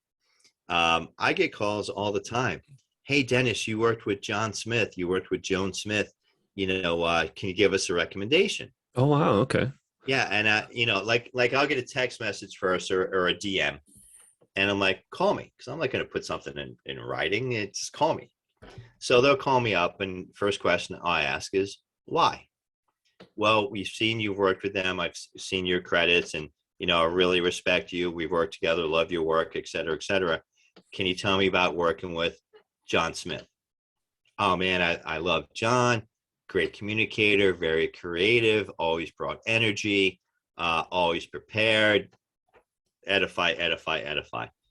Well, what do you think about Johnny Jones? I never worked with him again. Well, can you elaborate on that? No, I'm not going to elaborate on that. Fair enough. That's it. Fair enough. Yeah. That's it. And that again is from my corporate days. Yeah. Because from a corporate perspective, if you call me up, that Christian Reeve guy, what a piece of, oh my God. He made me wait how long and I fucking zoomed it. That's all lies, fake news. I didn't do that. but it is fake news. But you get my point? I do, yeah. It holds a lot more weight to be professional. Mm-hmm. And again, back in the corporate days, you couldn't, if you gave someone a bad review, that could be used against you. So I'd rather just say, hey, I love Christian. I want to be on his show again. He's a great guy, very accommodating. The questions were great. He kept me, it was just a great energy, stuff like that. Whereas I did this one podcast and the guy asked me questions. I told you earlier, I'm like, yeah, we're done. Yeah, next question, we're done. So yeah, I think it's not just with acting, any kind of business. It's always important to not speak negatively of people or companies or etc. And I think this is a lesson I had to learn. We all did. We all put our foot in our mouth. Yeah, but I just think it's like one of those things that, like I've had bad experiences at certain companies, for example, sure. But they also gave me a lot as well. And I never named them because that's smart. Yeah, I'm not going to get sued. That's number one. Number two, because it wasn't all bad either. Yeah. But I think it just makes you look bad and unprofessional if you're seen saying negative things about people or whatever. And I think what you said is a good response. Like if you're absolutely pressed to give a response, you say what you said, like, I will not work with this person again and we will leave it at that. And because you don't have to. That's the thing. You don't have to. There's nothing forcing you to have to say something. That's purely a decision. And I'm not going to put myself in a liable position. Exactly. If you know me or at least see my work, I love to work. And for me to say I'll never work with that person again, that should speak volumes. And look, do people say that about me? I'm sure there's got to be somebody out there, but that's okay. I think I'm pretty decent at what I do. I think I'm pretty much liked at what I do, and I think I'm pretty humble with what I do. Do we have an ego? We all have an ego. But Christian, I'm working. I think so that as means well, something. That tells me something. With reputation and what people say about you. I mean, you could be Mother Teresa and people still badmouth you. So it doesn't matter what you do. That's number one. Number two, I mean, that's a great analogy. That's funny. It's true though, isn't it? That's funny. Yeah. But I think if the majority of people are saying good things about you or neutral things, then you're probably all right. You know what I mean? You're always going to have a few people that are going to say bad things. I was in a write-up in the LA Times, a review for the Mad Hatter. Amazing. This is about 3 years ago now, and Helena Hutchins was our cinematographer. Rest in peace. Right. So that what a tragedy. But I'm heading to the gym, and the review got attached to our IMDb, and I was in the masthead. And so I get to the gym and I'm reading it. I'm laughing. I'm like, come here. You get your buddies. I'm like, I got written up in the LA Times. They're like, that's awesome. What does it say? Well, it says, I suck, you suck, they suck, the movie sucks, suck. And I'm laughing. They're like, what's so funny? I go, I never sucked so bad. Well, that's not good. I go, no, it's great. My name's in the LA Times. Yeah. It's awesome. I could suck all night long. My name's in the LA Times. And they're like, okay. Like, not understanding why I'm so excited. Because if the critics say you suck, it means you're going to get a Rotten Tomato, a high tomato number, right? And you're going to have a cult following. So you just never know. It's just any publicity is good publicity. People are talking about you. You're living rent free in their heads, and you'll get booked. That's the bizarre thing about it. I mean, just look at that guy, those two guys that did The Room. I mean, like that. What a car crash! Yeah. And it's brilliant. It's got cult status, as you said. Yeah. I mean, they've made so much money out of that, and they continue to. It's brilliant. It's all about your attitude and just everything with that. Yeah, and you can't sit back. Advice for new actors. Look, there's a lot of this. There's a lot of talk, right? Christian, hey, I want you on my $100 million project, and we're going to do it in Moldavia by the end of this year. All right, so you might be sitting back and saying, cha-ching, I got the lead. And what happens? Yeah. October comes. Where's the letter of intent? Where's the script? December comes. Oh, yeah, we're going to put it off. You got to keep yourself. The best thing you can do for any production that you're in, any pre-production, any future production, is keep yourself busy. Why? As you're building your brand, and we discussed earlier, your brand is worth that much more. Okay? Unlawful Duties, 1 million views. I'm not sitting around on my hands. I'm out there working. So my value, right, to my brand and to that production goes up exponentially, where a lot of people are going to sit back and just wait. Nah, this is a game of hustle. It's a game of hustle. One thing that fascinates me about this industry as well, like obviously coming at it from a newcomer's perspective, but also just looking in at, for example, if you record a movie, it'll be released the following year. That's pretty common, because it just takes, maybe. But generally speaking, that's how long it takes. Yeah. But like, for example, I'm the same as you. I'm constantly hustling, doing things like appearing on other people's shows, doing my own podcasts, appearing in acting things. Sometimes I forget about the stuff I've done because it's been so long since it comes out. But that's the thing. It's like the actor's life is you're constantly in that. It's like, what's next? Like, okay, cut, we're done, on to the next thing. You're only as good as what's next. It's all about the next. It's all about the next. Okay, you got paid on this. You're going to do the red carpet in a year, 2 years. What's next? And that's what it comes down to. What is next?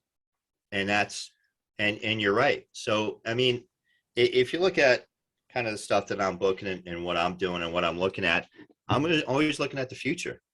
Okay, are we booked out for this quarter? Are we booked out for next quarter? What are we doing? And that's what it comes down to. And that's the important stuff. Because you're only as important as the next. You could do something and not do something again for years, but what's your value to that project? Well, your value is nothing, because you may be a one-hit wonder. What do you got going on? If you look at my IMDb, I've got a ton of stuff in pre-production. Mm-hmm. Okay, I might have a letter of intent here and there, but when is it going to book? When is it going to do? I tell Rebecca and I kind of strategize, and we talk every day about, well, when is this project going to come up? Well, there's no date to it. All right, well, we're not going to sit around and let it occupy space in my mind. Yeah. We'll put it on the shelf and we'll go to what's on the docket. Because think about it. If I've got something coming up next month, am I going to work on that script now? It's signed. We've got the contract. We're good to go. Or am I going to read something that doesn't even have a date to it? We don't even have a letter of intent. What little bit I got left, I got to occupy it with stuff that I'm doing now. Does that make sense? I mean, I try to be very pragmatic. If I'm auditioning for something, of course I'm all over it. If I'm doing a table read, of course I'm all over it. If there's no date put to it, I'm not going to memorize your script. Yeah. Why would you ask me to? That's not fair when I may have another project coming up. I have a board. I'm very visual, and I have all my projects written down and stuff I've got going on. So I'm not going to memorize your script when there's no contract, there's no dates, there's nothing going on. That's just not fair to even ask. Now, I don't speak for everyone, of course. I just speak for me and my limitations. I've got to worry about the business at hand. And that's what I need to focus on. Does that make sense at all? Yeah, no, I think the same way. I've had auditions and stuff that I've been talking about directors with recently, and they'll put some dates my way, and I look and see if it's available, but I don't put it in my calendar until I agree. Like, we've agreed, like, here's the role, and I'm like, yes, I accept. Yeah. That's when I put it in, and now that's happening. Yeah. But when you get the contract, you get half up front. That now it's legit. Sure. Outside of that, you don't know if it's legit or not. So why would I waste my time? If you're building a house, right? You contract me to build a house. You give me no money up front. You give me no blueprints. You give me no date. And I start digging a ditch for the foundation. Well, what am I doing? Yeah. You got to be very practical with this stuff. And again, you might get 10 different actors with 10 different opinions, but that's just, I know my strengths, I know my weaknesses, which my weaknesses are many, and I just have to act accordingly. What's been the most memorable experience of your acting career so far? Sure.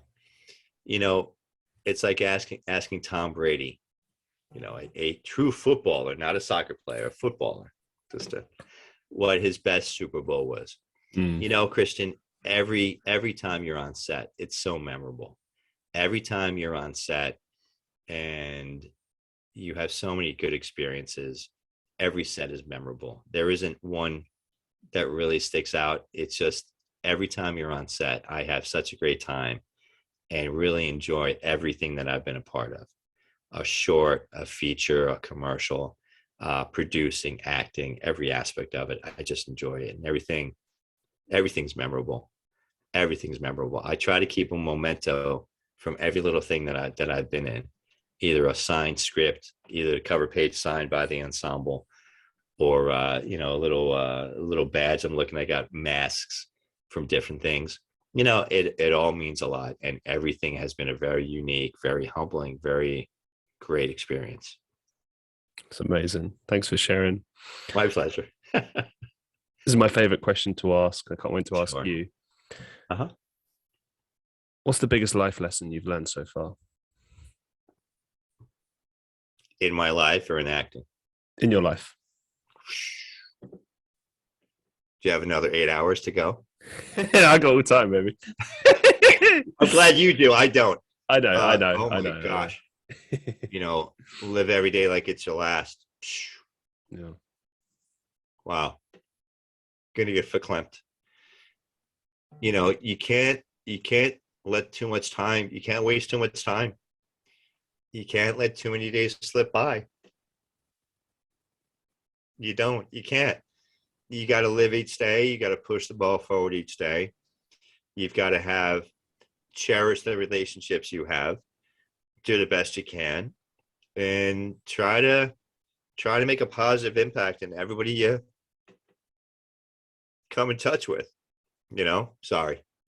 No, don't apologize. You just have to Life's too short. And again, I don't consider myself an enlightened being by any means. I just know I'm here for a short period of time. And a lot of people can't see the forest through the trees. A lot of people can't. So,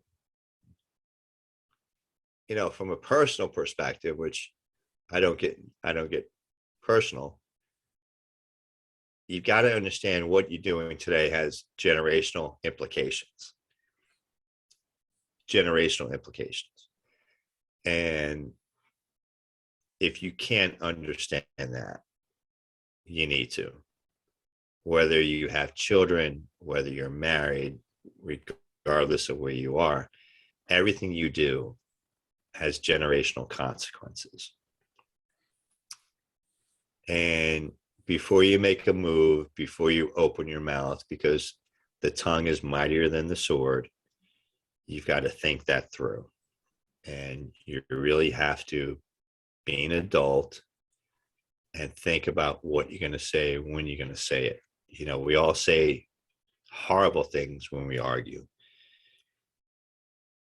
unfortunately, you know, and I've been cut down a lot by people's words. And I'm blessed with many things, but never a sharp tongue. And, you know, you just have to, you have to understand that. And with what you're doing today, how does it impact tomorrow? You know, from either a family dynamic, a personal dynamic, a professional dynamic. How is what you're doing today, you know, whether you may be trying to create an example, whether you're whether you're bad mouthing your ex-spouse, whatever that might be, you know, what are you doing? You know, my father was very, very loving, never had a bad word for anyone. Never had a bad word for anyone. Always sent out birthday cards, always sent money to people, always had a good call. Don't mess with them. But, you know, I learned early on, and I learned, if I send you a birthday card and I don't get one in return, I'm not sending you another one. If I send you a Christmas card, because what does it take to send out a card? What's a card? Let's say a card's $5. What's a stamp? Another $2. But outside of the intrinsic cost, what value is that buying you? What value is that buying you? Sending out a thank you card, going on Facebook and saying, "Hey man, thank you so much, Christian. I love the time we had together. Thank you so much. You're a rock star. I look forward to working with you again." What does that buy? It buys you, what's the word I'm looking for? It just penetrates here and stays in here and penetrates here, you know? That's it. Forgiveness isn't for the person you're forgiving, it's for you.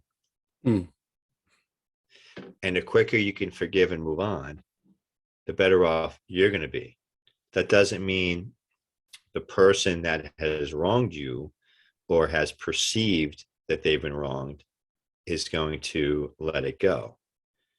The toughest thing in this life is, or the most damning thing in this life is holding hatred towards someone. I'll give you 1,000-foot view. I'll give you a 1,000-foot example, because I know the person's not going to watch this and the person doesn't follow me. People I know got divorced and they haven't seen each other for years, but a person pulls up in his utility truck and happens to see you and comes out of the utility truck and falls to their knees and starts apologizing profusely. Now, 10 years after the offense has been done. So this person's been carrying water, pride, sadness, fear. You've occupied a place in this person's mind for quite some time. And now the person happens to see you and the person is pouring their heart out, apologizing. Well, you can do one of two things at that moment. You can basically keep damning that person and say something that would continue that person, or you can be forgiving. It's 10 years. And who is forgiveness for? It's not for the person that dropped to their knees and is apologizing. Forgiveness is for the person giving it. So if someone is carrying water and carrying the weight of that guilt for 10 years, that's a long time. 24 hours is a long time. Okay. And for you not to give that forgiveness, interesting. It talks more of the person. It takes a lot for someone to admit they're wrong and to forgive to begin with. But you receiving the apology after such a prolonged period of time, and you not acknowledging it or absolving the person of that guilt and that incident, speaks volumes of you. Doesn't speak volumes of the person apologizing. It speaks volumes of you. It really does. So I try not to hold on to guilt. I try not to hold on to hatred. I try not to use the word hate. I try not to use the capital word H. I can abhor people, ABHOR. I can't hate people. But yeah, I mean, stuff happens where you need to decide what you're going to do. My inner circle is really small. It's all of maybe 2 fingers on one hand. That's okay. That's okay. There's security in that. There's a sense of safety in that. And there's a sense of doing what you do. Joaquin Phoenix was interviewed by Anderson Cooper, I guess 2 years ago now, or last year when he won the Oscar. 2 years, I believe. And they're walking in the Hollywood Hills, and Anderson's like, so what do you do at night? He's like, oh, I hang out with my friends. And he goes, wait, do we really have to do this? Do I really have to answer that question? Do you really need to know, I wake up at 6 a.m. Like, I eat oatmeal. Do you really need to know that stuff? You really don't. So it's not that you want to be an enigma. You work so hard to get popular and to get noticed, and then you want to go back in your bubble. The persona that you might put out. Now, I love people. I think I'm very personable, but I'm also very private. I know a lot of people. I have a lot of acquaintances. It's rare that I have good friends. And that's, I'm the oldest of 3. And it just, it is what it is. I read something this morning that if somebody says it is what it is, be aware of that person because they're dangerous. It is what it is. I say that quite often, so I guess I'm really dangerous. I mean, look at Tom Hardy. Yeah. Tom Hardy, I heard he's up for James Bond. I heard Idris Elba is up for James Bond. That would be phenomenal. People say Tom Hardy, is tough to work with. I've never worked with him. I want to work with him. You read things, he's a loner. You read things, Keanu Reeves is a loner. Okay, who cares? Who cares? They're not going to be on TMZ, getting their group on the club. Who cares? They're human beings, just like you and I. It's what you decide to do and how you decide to live your life. Keanu Reeves was a generous man. What a great guy, what a generous man. Tom Hardy, I'm sure, it's Sir Tom Hardy. He got knighted or something, right? Did he? Yeah, I think he got knighted or. Oh, come wow. on, you should know that. I know that better than you. Come on. I don't Come know. on. We don't knight people over here. I don't know.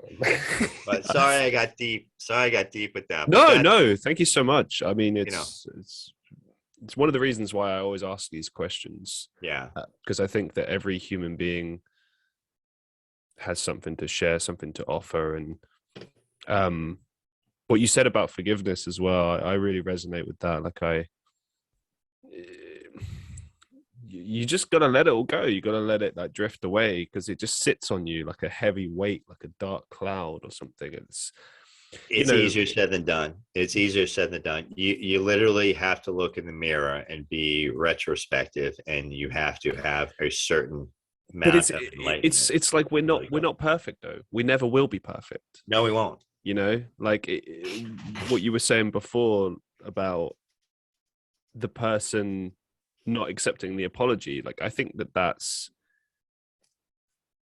the absolute worst thing. I mean, obviously, yeah, it depends what the person's done. Some things could be completely unforgivable. I suppose it depends. But in general, yeah, it's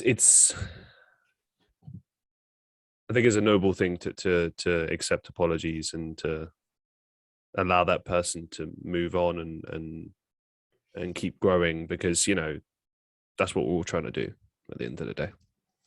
You know, life is too short. Life is too short. I was 8 blocks away from World Trade Center. I should have been 2 blocks away.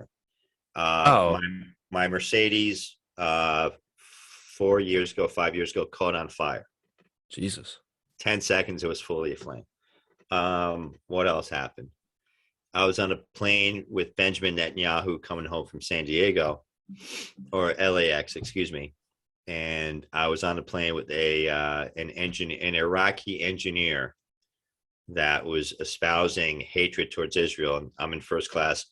Benjamin Netanyahu, we obviously know that name, me, and an Iraqi engineer. All right, if we're going down in flames, this is it. So this cat's got a bunch of lives left, obviously, and I'm here to make a difference. It's just funny. It's just funny.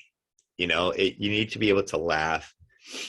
You need to be able to do what you do. I read my mission statement goals every morning. You know, I did before the show. And if I can make an impact, you know, through my art, you know, through my finances, through whatever it takes, life is good. Life is good. I've got 2 children. If I can do something to build a legacy for them, you know, and they don't appreciate it now, I do hope I can build something. I can leave it to them, leave it to my grandkids, and make an impact. You know, Dr. Stephen Covey, you know, to live, to love, to learn, to leave a legacy. Amazing. You know? As we draw things to a close for today, do you have any upcoming projects or some final thoughts that you'd like to leave with our listeners with? I've got a bunch of things going on. I'm in the Nostradamus mission. Ooh. It's a book written by Daniel Bergdorf, which is right now he's in Bucharest. So scary. And we were going to shoot in Rome this year, but with everything going on, you know, you guys in Europe can't get your shit together. So we got to stay in the States. And I wish you'd figure stuff out. You know, life could be easy, but we're going to shoot later this year. And I'm in the Italians, Zach Dieppe, producer, writer, director. I've got a lead role in that. And we're probably going to start, I guess, towards the end of the year. There's just, you know, we've got a bunch of big projects that are secured, that'll lock down. And like with the audition yesterday, I've got stuff coming up. So there's a lot going on, and it's just really an exciting place to be. And I got to tell you, Christian, I know, you know, you're over the pond and I'm over here in the colonies. If I can help anybody with anything at all, you know, I'm all over Instagram, you know, I'm all over Facebook, YouTube, Twitter, Dennis Mallen, Mallen. Be more than happy to help everyone. I listened to a podcast, and one of the founders, I'm going to screw this up, one of the founders from Starbucks gave out his cell phone number.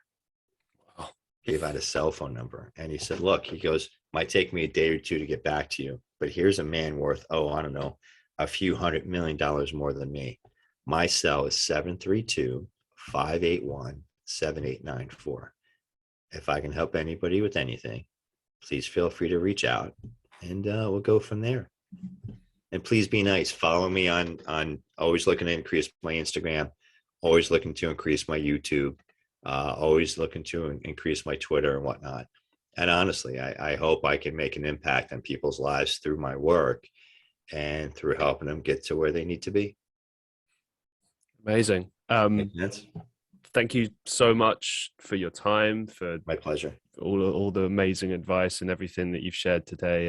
Just a real pleasure. I always take a picture. Thanks. No problem at all. You know, if you look at kind of where I come from and my journey, it's been fun. It's been fun. So I got a lot more to do. Hopefully. And yeah, man, I appreciate you more than what you know. I really appreciate you. I appreciate you, your viewers, and honestly, let's keep in touch and, you know, kind of grow from there. Does that make sense? Absolutely. Thank you so much. And to all the listeners of the Christian Reeve podcast, as always, be safe, be well, and I'll see you in the next one.